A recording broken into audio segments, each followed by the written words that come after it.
Hello, my name is Fratt. I'm the Senior Transportation Analyst at AGP, Alliance Global Partners, and I'd like to welcome you to Capital Link's Trending News podcast series. In this series, we have the opportunity to discuss Pyxis Tankers' outlook with the management team and also the latest developments in the company's latest company developments. With us today, we have Valentis, Chairman and CEO of Pyxis Tankers.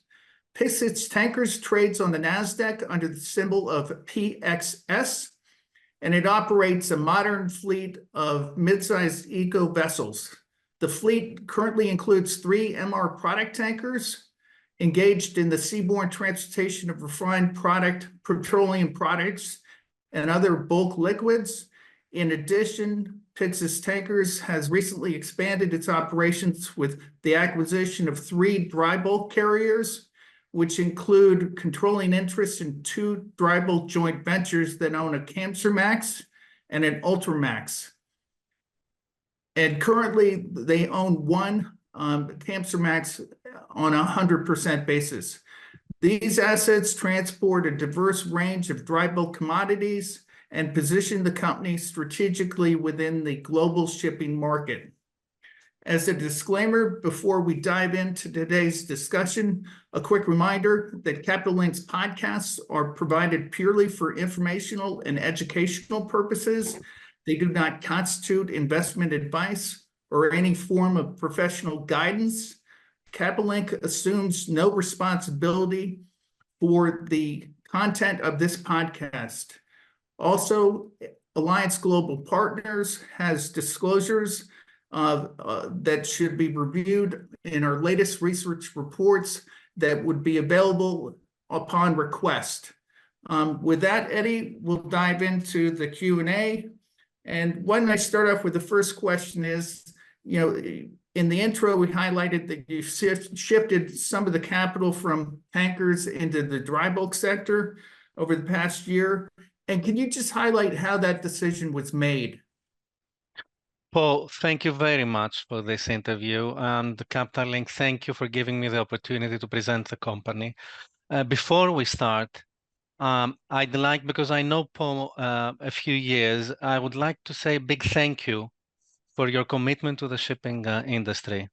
I've recently found out that another analyst from an investment bank is exiting the sector, and this is really scary, considering that there are very few analysts that are covering this very important industry. As we have seen in the last 3 years, the returns that have been produced by shipping companies are substantial in all 3 sectors, both in tankers, in dry bulk, and in containers. So we really need the support from analysts to pass the message to investors.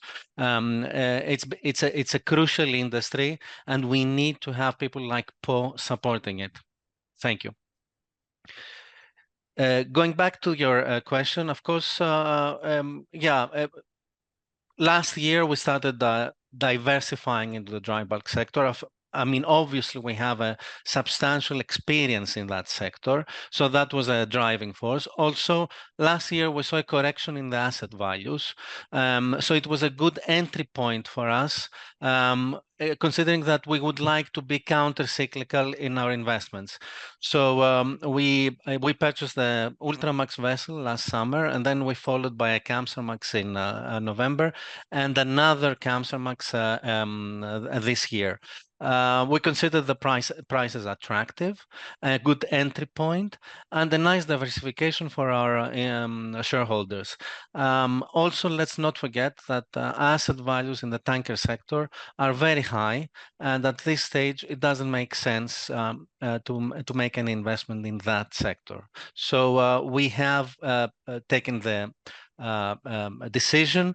It's been supported by our board. We have independent valuators about them, and we have proceeded with these investments, which so far have made sense because asset values have moved up. The market has been okay, at least until this summer.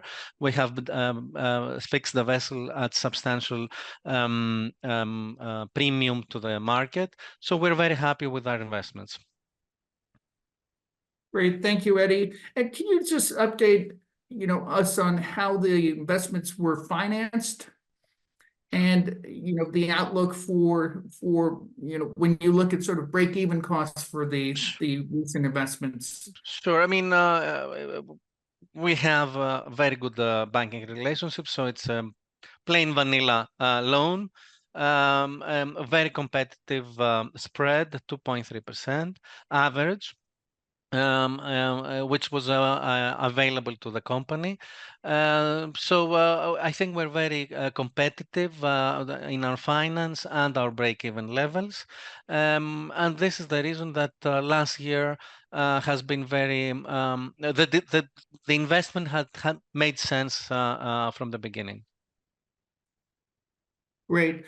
And then looking forward, Eddie, when you look at capital allocation, how are you looking at the respective sectors, tankers versus dry bulk? Where do you think the incremental capital will flow?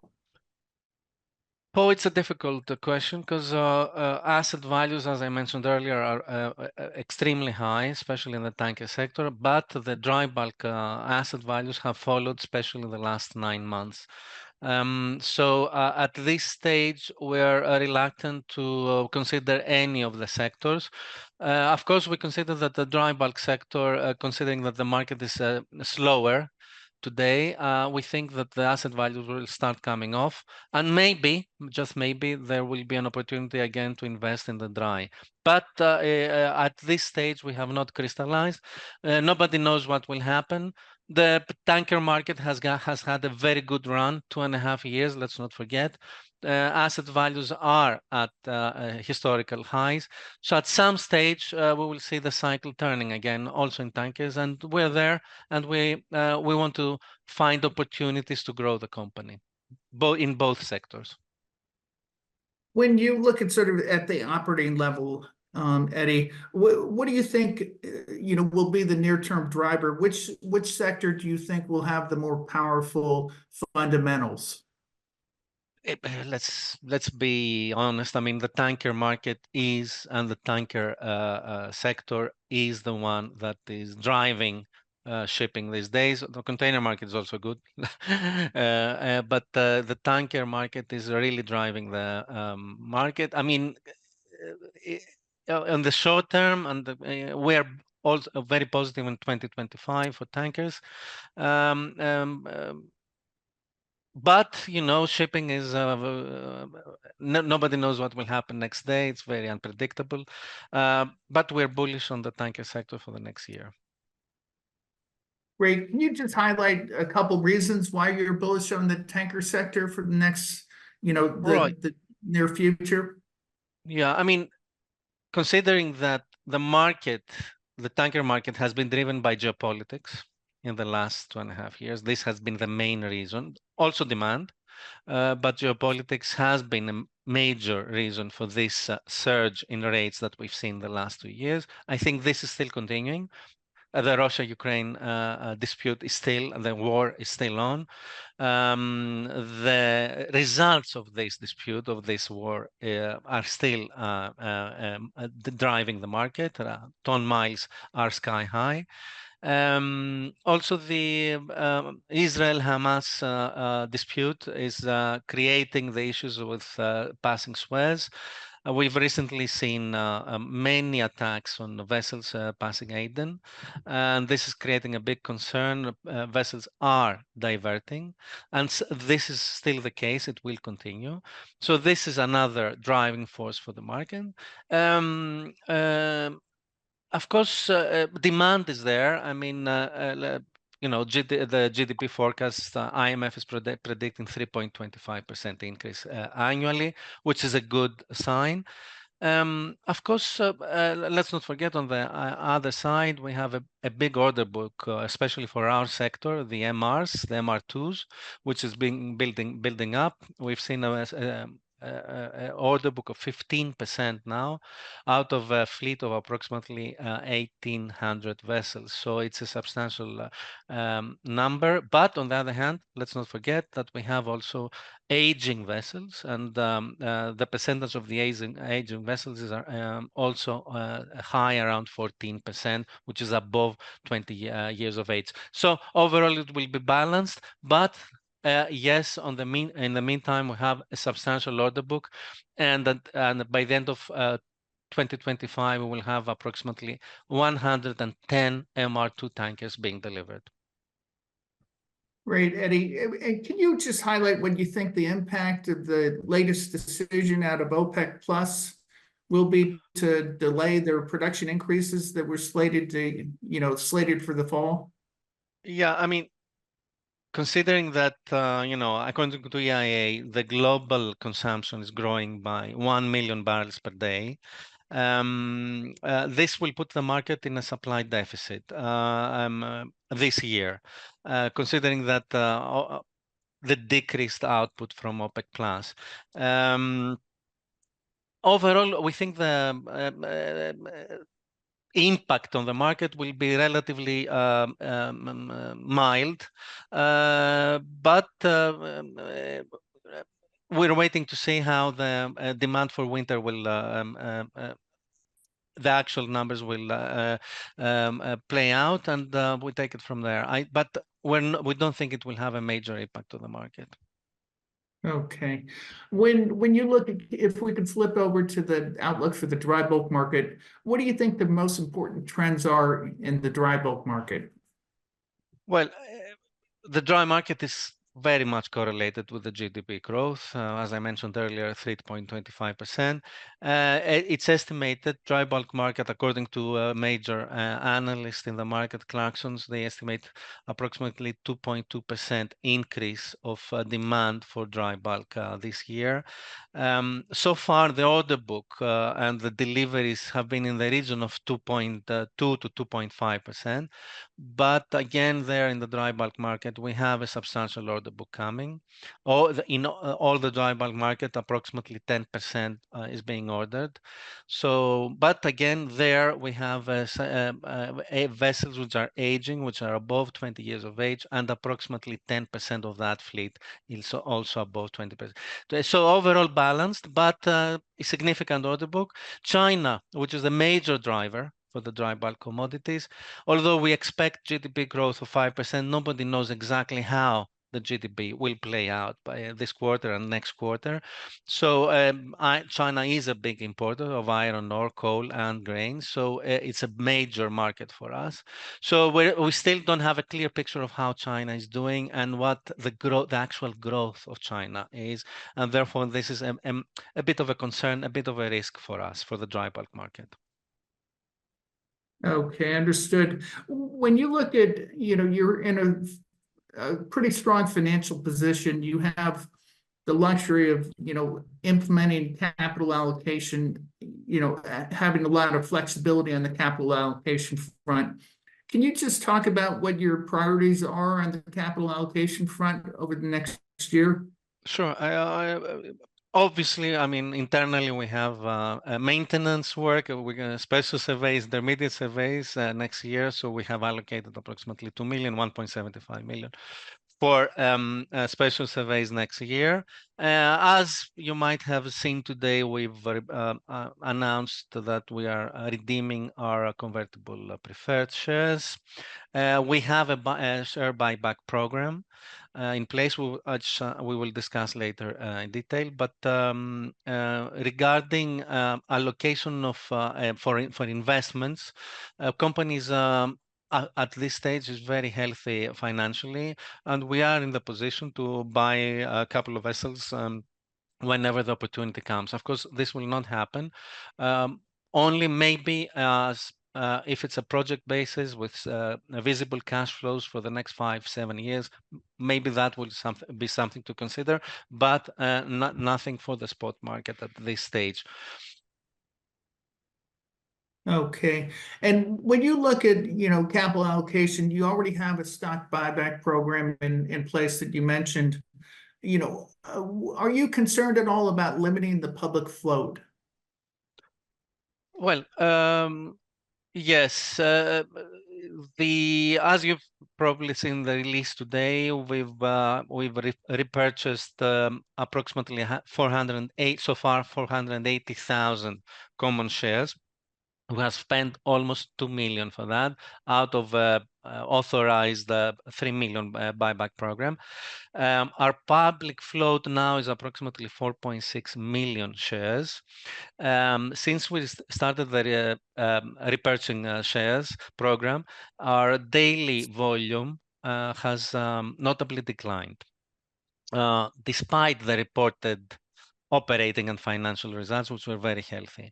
So consequently, we have looked into ways of returning value to our shareholders, and therefore we decided to redeem the Series A convertible stock by October 20th of this year. So we will save the payment of monthly cash dividends on PXS AP, which is trading. But more importantly, we will eliminate the potential conversion into an aggregate of 1.8 million common shares. Excluding any additional repurchases in the interim, by the end of October, we should have less than 10.7 million fully diluted shares outstanding, which should enhance valuation metrics such as EPS and NAV per share. Okay. Can you discuss, I think you have some warrants outstanding too. Can you discuss those? We have 1.6 million common stock purchase warrants that trade under the symbol PXSAW. These warrants have a strike price of $5.60, but expire worthless in 13 months if unexercised. So given that there is no effective registration statement outstanding, any warrant exercised would be cashless. The warrant holder would receive PXS shares based on the difference between the stock price at the time of exercise and $5.60. For example, in the unlikely event that all the warrants were exercised at $10 per share, your price target, 700,000 registered common shares would be issued. This hypothetical case could result in greater share liquidity and add to the float. Great. And when you look at, when you talk to investors, what do you think the most significant concerns are for investors at this point in time? Well, obviously, I mean, the economy is getting into a recession, and it's always a risk. As a small company, throughout our history and throughout the last 10 years we've been public, I think we have a good track record of navigating through storms. We've been through a very bad tanker market over the years, and we have proven that we can weather the storms despite our size. So yes, economic adverse scenario could play in the next year.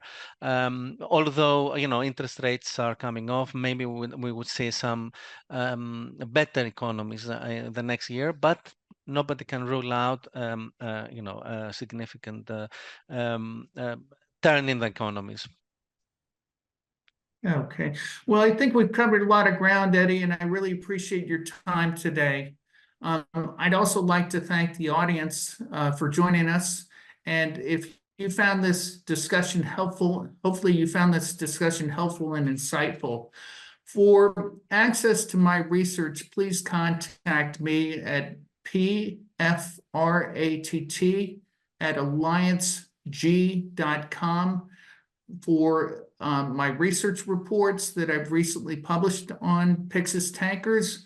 And also for those of you who would like to revisit today's conversation, the podcast will soon be available on demand on Capital Link's website, which is capitallink.com/capital-link-tv.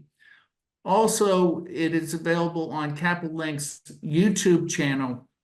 Stay tuned for more updates and future episodes in the Capital Links series of podcasts. Thank you very much, Eddie, and thank you, Capital Link. Thank you, Paul, for inviting me for this to this interesting discussion.